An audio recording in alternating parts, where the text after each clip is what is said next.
Welcome to Ufahamu Africa, a podcast about life and politics on the African continent. I'm Rachel Beatty Riedl, one of your hosts, along with my co-host Kim Yi-Dian. This week, we are joined by Professor Kwadwo Owusu, a professor in the Department of Geography and Resource Development at the University of Ghana, Legon, and director of the Center for Climate Change and Sustainability Studies. Professor Owusu joins us while tuning in from a talk he gave at Cornell University's Institute for African Development, and we chat about climate and society, politics and public policy around environmental health and well-being, and what issues are on the horizon as we consider natural resource changes, technological changes, social changes surrounding climate adaptations. We also talk about the politics of Global South and Global North and the costs and benefits of climate and how to address it. Take a listen.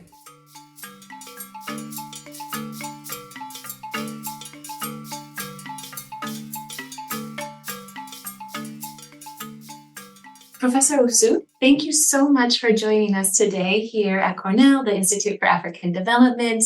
We're really pleased to have you here as the Distinguished Africanist Professor and to learn from your work on mining and deforestation and agricultural transformation, and also as the director at the University of Ghana, Legon, for the Center for Sustainability. And so I wanted to take this opportunity to talk with you today about big picture questions in Ghana in particular, but also kind of thinking broadly across the African continent. And in terms of how to address climate change, how to think about securing healthy environments for people, for other animals, for livelihoods and food security, both today and in the future for future generations. So I was wondering, taking that kind of big picture question, if you could start off by telling us what are some of the biggest challenges to securing healthy environments that you see in Ghana and also more broadly across the continent today. And then we'll get to the kind of optimism about what to do about it. Thank you very much. I must say that I'm delighted to be here for the hospitality extended to me. And I'm happy to talk about the perspective of how to create sustainable environments in Africa for people and for ecosystems and the like. First of all, I think the challenge is we have to be we have to pay attention to governance issues, environmental governance, to make sure that the direction is set from the leadership and then people follow. If everybody identifies that plastic is not good for the environment, I mean, there is no clear legislation, then what would the people do? Because it's convenient. Mm-hmm. But if there's clear guidance, education, then some of those things can be dealt with. Mm-hmm. Mm-hmm. I think we need leadership, governance, and education. Exactly, to really be able to address things that are known, like elimination of plastic. Mm. Exactly. And when you see, how do you think climate change is currently affecting just well-being right now in Ghana, for example? Do you see day-to-day ramifications? Do you see seasonal ramifications? How do you think it's impacting everyday life?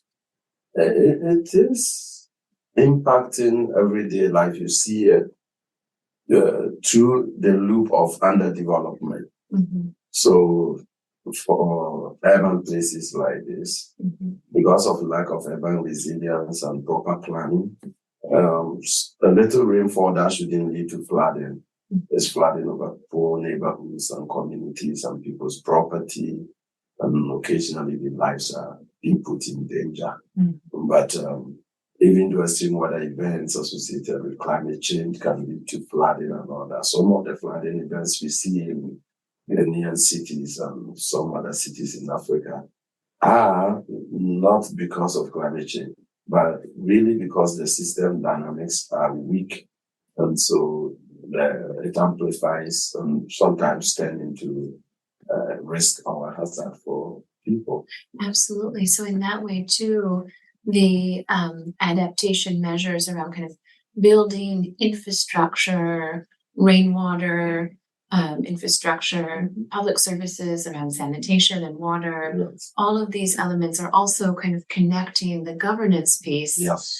to making cities and places, where people are living Yes. more adaptable to more extreme kind of weather events. Is that right? So like you rightly said, so it's not about there's a lack of governance at all, but sometimes it's the weakness in the governance. I mean, the Greater Metropolitan Authority or Assembly does a lot of things ahead of the rainy season. We talk about seasonality to try to safeguard and to prevent flooding. But is it what they do? Is it resilient enough? So all they do, much of it is to desilt all these clogged river channels and so on to ensure free flow of water. But in the process itself, sometimes doesn't help. And so it's about building stronger, resilient infrastructure. Either than that, it is the disaster management that will always have a job to do. Right, exactly. And then the cleanup, I mean, we see this across the United States as well. New York City just had catastrophic flooding. We see it in Miami with just like a kind of normal tidal coastal flooding. How do you see it in more rural areas across kind of questions of agriculture and food production? Yes. So that has been the crusade of my take on how to solve this climate change problem in developing countries. So for that matter, Ghana, and I say I'm not the first to say it, but to echo what people have said, that climate change is a developmental problem. So in agriculture in Ghana, is almost entirely rain-fed. So seasonality of the rain, dry spells. So in the last few years, severe drought has not been the issue. But it will rain, the farmers will plant whatever they specialize in. And in the middle of the season, then the rain stops for like a week or two. If you had a robust system and then probably augmented the rain with a little irrigation, then the farmers will not suffer. Exactly. But many lose their whole livelihood for that cropping season. There was a 2-week window that it didn't rain. Right. So I think it's about time to plug the system and do the basics. So some attempts have been made and harvesting rainwater and that, but I think that there has to be a dedicated focus on properly addressing such issues. Either than that, there is evidence that climate change is having a toll even on rural livelihoods. So you see, in that case, given that 97% of the agricultural output in Ghana is natural rainfall, only 3% is irrigated. So you see the potential, the technology is there in terms of the ability to adapt. And so if there were, kind of concentrated supports in key areas, then that harm or potential kind of the catastrophic costs of the fluctuation could be really reduced. Could be reduced. I mean, I have no doubt about that. In Ghana, in terms of food self-sufficiency and all that, will not be an issue if you take the basics. Because for all the staples, I mean, the prices fluctuate by the season. And during the harvest, yam, plantain, cassava, and the rest are so easily available and quite reasonably cheap on the market. And then it becomes a political game. The ruling people in government say, oh, look at how cheap we've made food. Right. And then the season is over. And then the opposition will come in and say, look at how bad things are. Look at how high prices of plantain are. And it becomes a political game. And it's the people hurting. But if we have strong processing systems and preservation and so on, then we can stabilize prices. We can even make agriculture more attractive. Exactly. And also the population will be well nourished and stuff like that. So the ability to produce is really not a problem. Right. But how to manage the production system, the value chain. The value chain, exactly. So that one, it reduces food waste, right? When the crops are ready, but not all of it can be used immediately. Yes. And then two, it adds kind of the packaging and the processing value chain to the market. Sure. And then you have the ability, just things are canned, pickled, what have you, they're available. Mm-hmm. So I ask my students who are more into human geography and the rest, and I said, what does the statistics say about post-harvest losses? 20-something years ago when I was a student, the level of post-harvest losses, which is running up to about 30%, it's still the same. It's the same. Because there's no expansion of processing. Exactly. The rules are not better than before, so that even the goods can easily be cut to the market. Right. So these are developmental issues. Right. If we address those, and now we have the hindsight of climate change being real. Exactly. So as we do the rules, you make them climate proof. Exactly. As we do the factories, we take care of the impact of climate on them. Then we will be better. Exactly. So really, in terms of adding to that value chain and increasing the yield from the production, it's in part about the factories to allow for the food processing, and then also about the roads. Yeah. And those would be the two kind of key zones that could really add value, but also make more resilient. Yeah. Mm-hmm. Yes, of course. The government tries, in Ghana, at least, there is this project of cocoa roads. So the government tries to make sure that hinterlands or remote areas that produce cocoa are connected so that you can carry cocoa to the market. But it is incremental and it looks insignificant because the problem is so huge. Mm-hmm. So many areas are not well connected with food roads. Mm-hmm. So that is one of the links in the chain. You need to get it fixed. Exactly. So now I want to talk about kind of perceptions of climate change more generally. Like, so here we're sitting in New York State and in the United States, and certainly within the US, there's not one single view, to put it as an understatement, about what is climate change, what is happening, and what needs to be done about it. You multiply that across what we might call, quote unquote, the West or the global North, you just exponentially add the numbers of perspectives. So this may be an unfair question, but with that in mind, so the global South, right? We hear every year, there are these conferences, these questions about how are we across the world, how can we respond to climate change? Yes.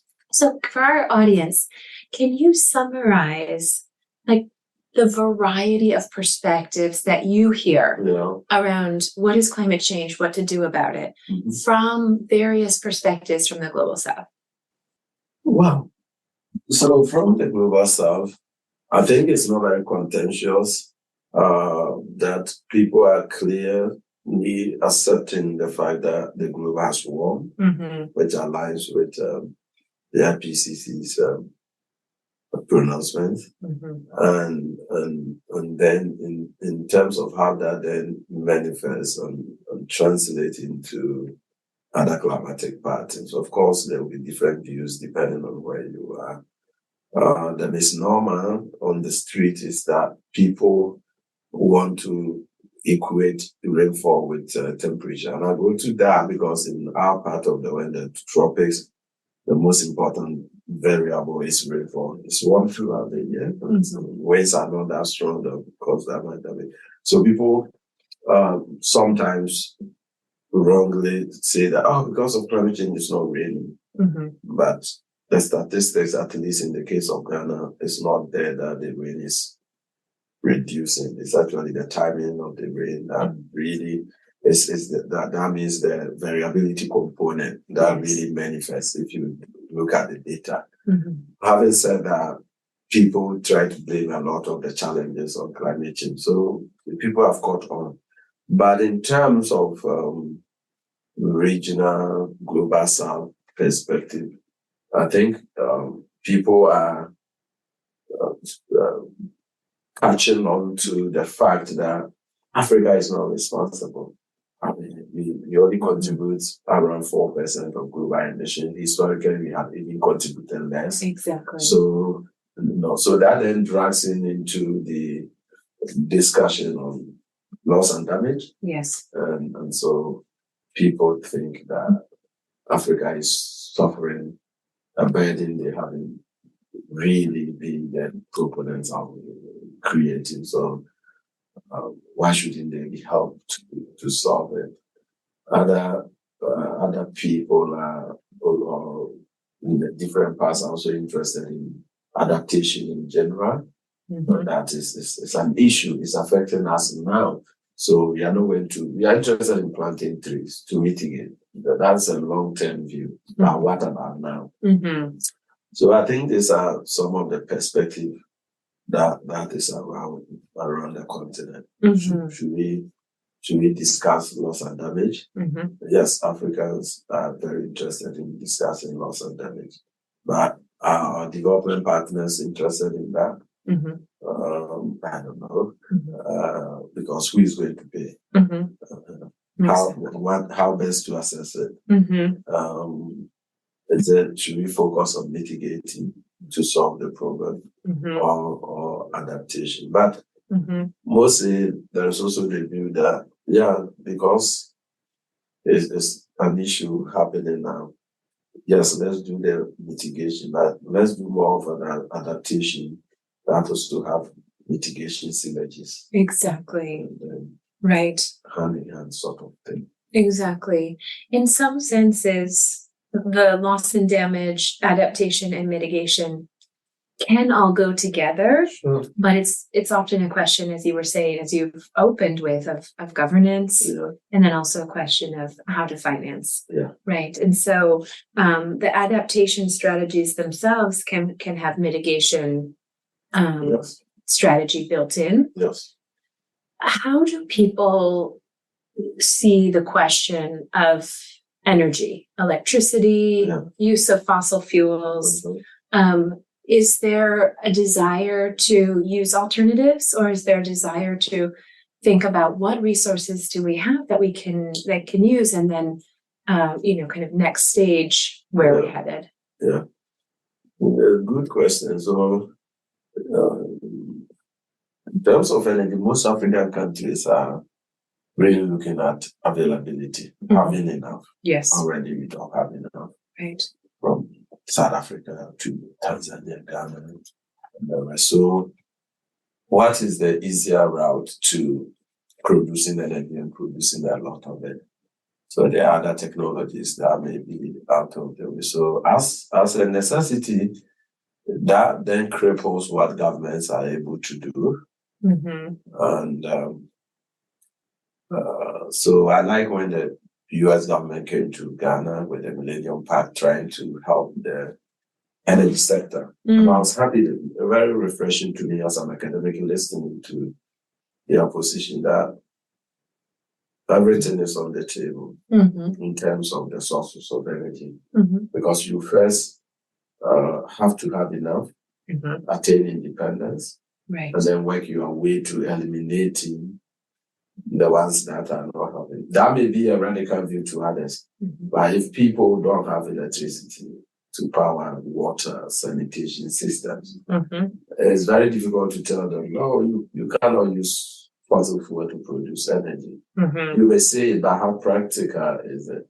I mean, advanced industrial nations that have tried to radically cut fossil fuels and nuclear power in some instances and have to go back because you need to have enough energy before you can. So I would say that Africa is at a tough place as of now because do we have to transition now or do we have to produce enough? Right. So it's a very practical, delicate question. Exactly. Yes. And it's interesting because in some senses, the point that you made about adaptation versus mitigation, Yes. where they can go together, it's win-win, right? It's win-win, yes. You can increase with solar, wind, etc. But at the same time, if you're not yet at the stage of having enough, then all cards are on the table. You can be wanting to stake a lot of wind turbines in your country when you don't even have enough strong wind to harness. Right. So it's a challenge. I mean, now you know what is clean energy and stuff like that, but will it work for you? Can you produce enough from that? So even like the advanced industrialized nations, some keep shifting their deadline for going completely green because the practicality of the issue is not academic. It's about bread and butter issues for people. Correct. You have enough power. Exactly. Exactly. I just saw a headline yesterday in the New York Times that, the largest fossil fuel emitting countries like the United States are way over their targets for what they agreed to, and they continue to use more fossil fuels. And so in that way, the UK is opening new coal plants. That's the point. Right. Yes. Right. Yes. And it's really fascinating. We were talking in an earlier episode with Cyril Obi, who works on mining and energy in Africa as well. And one of the points he was making, I'd love to get your take on, is that because Africa across the continent is so rich in the mineral resources that are needed to power a green economy, right? The batteries in particular, that the new kind of questions of extraction and natural resource curse or governance, how can these sectors be governed in order to benefit the local population? These are the questions of like the next generation of energy. And I was wondering how you see that playing out right now. Is there an infrastructure, a set of priorities, a sense of how to govern mineral extraction in a way that can help to avoid some of the challenges of oil extraction? Yeah. So it goes down to governance. And some countries, including Ghana, are trying to, knowing what resource has done in the past, trying to put in the safeguards and policies, especially when new discoveries are made. Before mining begins, there has to be in place some rules and regulations. But we know the governance is only from the African side. The people extracting or within the value chain, everybody wants to make profit. So if they can go around regulation, better for some companies, not all. So I think it's not only the African government, but within the regulatory framework globally, attention has to be put on these questions of justice and good governance within the extraction industry. Absolutely. So, I mean, there you bring up a really interesting point about the multi-level, right? Because you have the multinational corporations or the, investments from external, foreign direct investment, kind of Chinese, Americans, et cetera, then Ghanaian firms, and then local miners, local actors. And then you have regulation that's at the level of the country, but you also have the regulation that's at the level of regional organizations, let's say ECOWAS or SADC or even African Union. But then you also have the potential for regulation at the level of the consumer market. So let's say the state of California puts in regulation about what kind of mining certificate one needs to have for the battery production. I mean, that could have major implications for the whole chain, right? So where do you see the points of governance? Is it all across, or where do you think the big levers are that could be pulled? I think the conspicuous point is the local governance at the national level of the countries in which this extraction is done. it's easier to identify and to engage. Because, as you said, if California puts in a fair trade or certification for a mineral, and what about if it is being sold in another market? Right. Would that then apply? So in-house, if we have safeguards that really take people at heart and protect the rights of the local people, right, I think it will be easier and it will be better. So let's talk about some examples of that, because I totally agree, right? Like the national government has the context to understand how regulation will affect the miners, the local communities, the water sources, etc. Right? So they have the best place knowledge to be able to refine regulation in a way that could be people protecting, right? And environment protecting for healthy environments that are long-term resources for thriving. So yesterday in your talk, you were telling us about kind of transition from agriculture to mining zones in Ghana. In particular here, the case would be gold mining. But you were telling us about the Ghanaian Operation Vanguard, which sounds like a bit of an attempt to do some regulation around mining and how it's done and what consequences it has. So can you tell our audience a little bit about Operation Vanguard and how it's working or not working, and how it could maybe work better, or what needs to be done in this space using that example? Well, so the Operation Vanguard was just like the enforcement arm of the government policy to regulate the small-scale gold mining environment. So the government came into power where small-scale miners were everywhere within the gold belt, or wherever they could find the gold. They were using methods that were not sustainable. So the government actually had a broader view of trying to regulate the market or the environment. But slowly Operation Vanguard was the aspect where the government wanted to halt the operation of the small scale gold mining and to then engage. So there were announcements made that you have to stop, we will cushion you, we will give you training to do responsible mining. And so a task force of military and police were put together to go to the mining areas to stop, to enforce the government's decision to halt the small-scale activity. And it was difficult. There wasn't a buy-in from the miners, and that had made it difficult. It wasn't overly successful. I mean, I can't say over. It hasn't really worked. The mining still goes on, and the waters are still, or the rivers are still.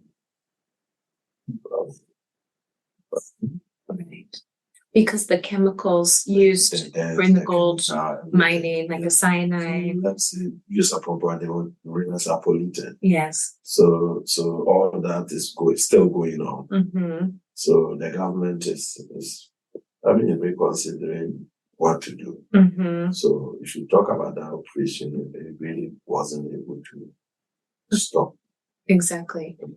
And in part, what we were just talking about was an attempt to regulate the conditions around mining. And here the Operation Vanguard was really an attempt to halt it completely. I mean, do you see a kind of a different route there that could get the buy-in from local miners that would not end it completely, but would protect the environment and the miners themselves?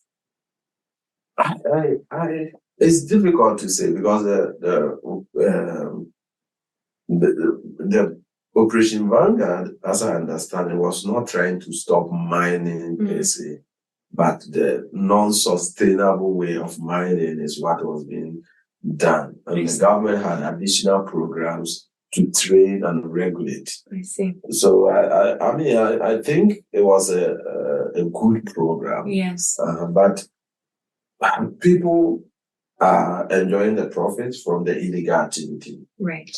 So if you ask me, I don't know if I would look at designing something different, but I will improve the enforcement. So if you are caught doing what the state has decided not to be done, you should be punished, and that probably could serve as a deterrent. I think that is where the weakness is. Right. Probably lay. Exactly. But not the framework. I think was good. It was detailed enough. It wasn't just everybody must stop mining. I see. I said stop the irresponsible mining. Don't wash gold in the streams. Right. Stay. Rules were there already. How far away you could put your activity away from the stream. So let's enforce that. Exactly. So I don't see how you can fault. Right. Such an attempt. Exactly. It wasn't an attempt to end everything completely, but let's make these practices safe. Yeah, safe. Exactly. Yeah. Exactly. And so too, thinking about the kind of, we're talking gold in Ghana, but you multiply it across cobalt in DRC and, all of the rare earth and the lithium. This is very relevant, across the continent. So one other implication, actually two, is that those areas that then become mining centers are no longer available for agricultural production. And the second is that the land itself, maybe beyond where the mining is happening, becomes polluted for potentially many generations. So it's not just the kind of current land use patterns, but the implications for future. So one of the things that you mentioned is the potential for decarbonization schemes, right? To be able to use land that is polluted to plant trees, even though you can't produce agriculture from it. How do you see that as entering into the set of potential policies or mindsets of local people? Well, I think that it's not a conclusive statement. I'm looking at a research opening. Can we investigate the potential? To what extent is the damage? What can grow on the land? How long will it take for you to be able to regenerate the land? But if you did, knowing historical comparisons, would it be good to be thinking about growing food on such land? If not, in the era of climate change, is it possible to look at carbon credits in areas like that? Right. So for me, as a researcher, I don't have a definite answer to that, but I think it's a good place to research into. Because as a climatologist, I believe that the rainfall will still be there. Yes. So how do you then harness it? It will reduce because the vegetation has gone. But the larger drivers of the rainfall will mean that there still will be some good amount of rain. Exactly. But what will you use it for? Right. Now you're going to allow the land to lay bare. Right. So can we probably as part of the government initiative, can we commission research into now beginning to look at what are the alternatives do we have as a. And I believe if we can bring some trees back, we can improve biodiversity as well. Exactly. And do you see any role or potential for coordination at the continental level in terms of the African Union? Are they taking up the issue of healthy environments? Or is it really, it needs to be at the national level because of that proximity to the questions? I think the African Union is becoming active in the fight against climate change and environmental issues in general. They are now collaborating with the European Union with research funding.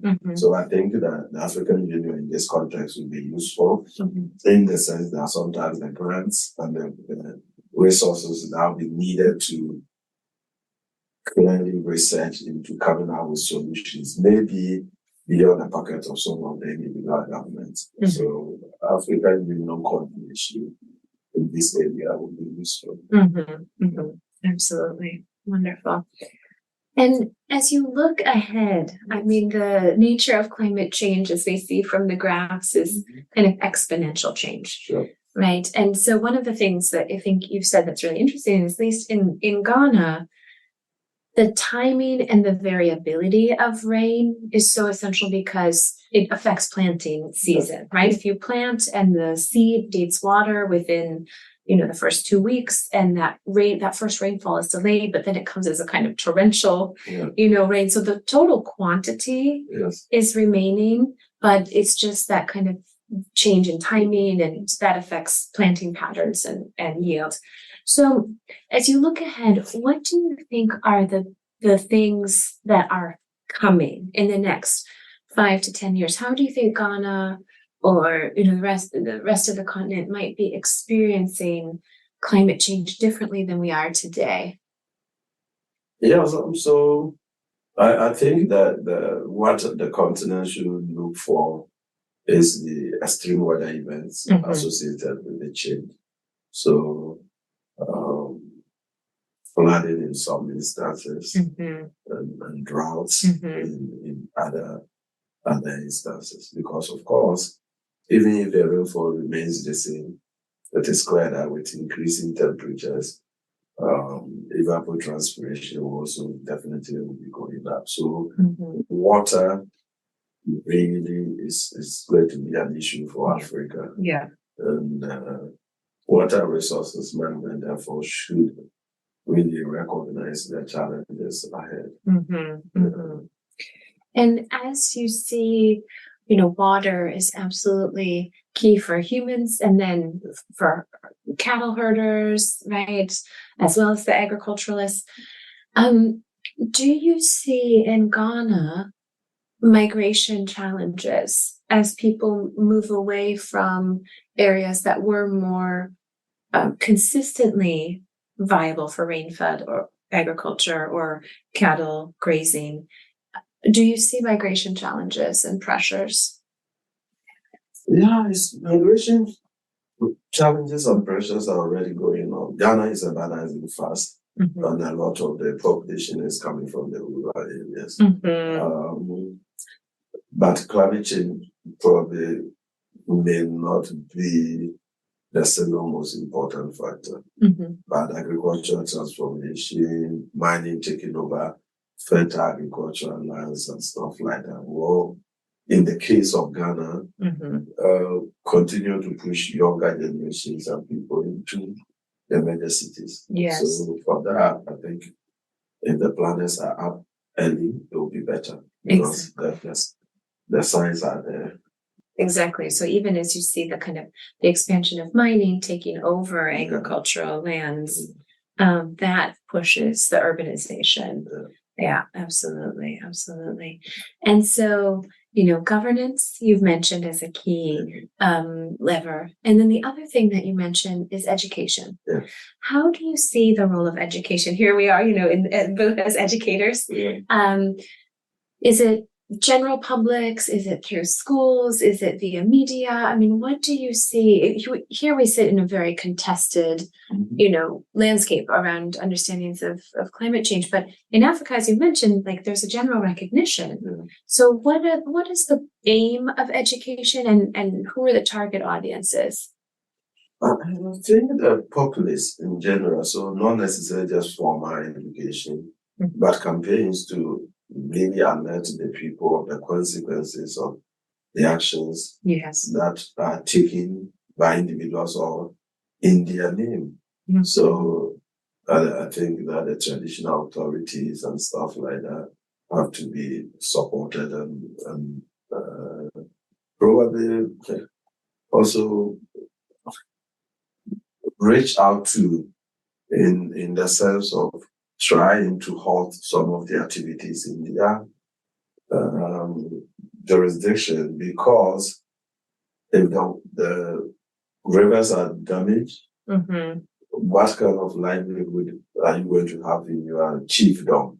Who is going to be there to serve you? Right. So it might be glamorous, it might be nice to have the gold and the resources dug out immediately, but what is the long-term implication. Right. So when I talk about education, yeah, I'm not only talking about school kids and classroom education, but public education to sensitize the populace about the challenges ahead. And the fact that, unlike in the past, we have to double our efforts to be able to get out of this climate challenge. Yeah, so those are the sort of education I have in mind. And it's interesting, that you mention local traditional leaders, the importance of chiefdoms. Right now, how would you describe kind of that relationship between local chiefs and their awareness of, concern about, and kind of reaction to climate change?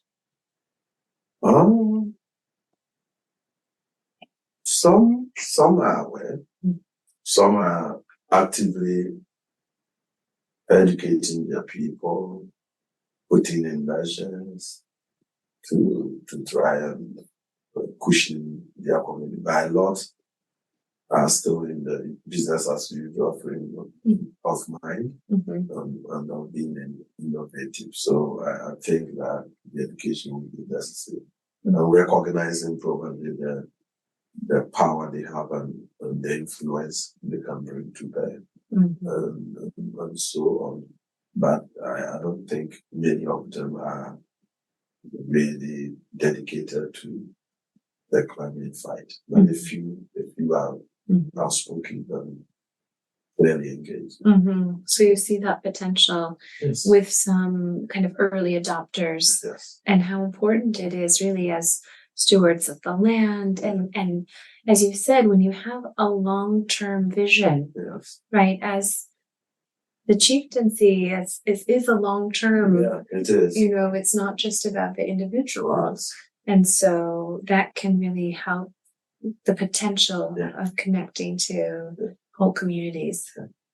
Wonderful. Thank you so much for your time, Kwadwo. It's really wonderful to have you here with us and to share your expertise around such an important topic for today and for tomorrow. Thank you very much. It's my pleasure.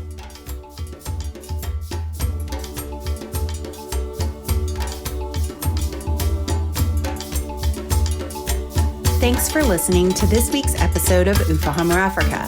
You can find more episodes, show notes, and transcripts on our website, ufahamuafrica.com. This podcast is produced and managed by Megan DeMint, with help from production assistants Chukwufunanya Ikechukwu, Alex Kozak, and Ami Tomaklo. We are generously supported by the Carnegie Corporation of New York and receive research assistance from Cornell University and the University of California, Riverside. Our music is courtesy of Kevin McLeod. Until next week, Safiri Salama.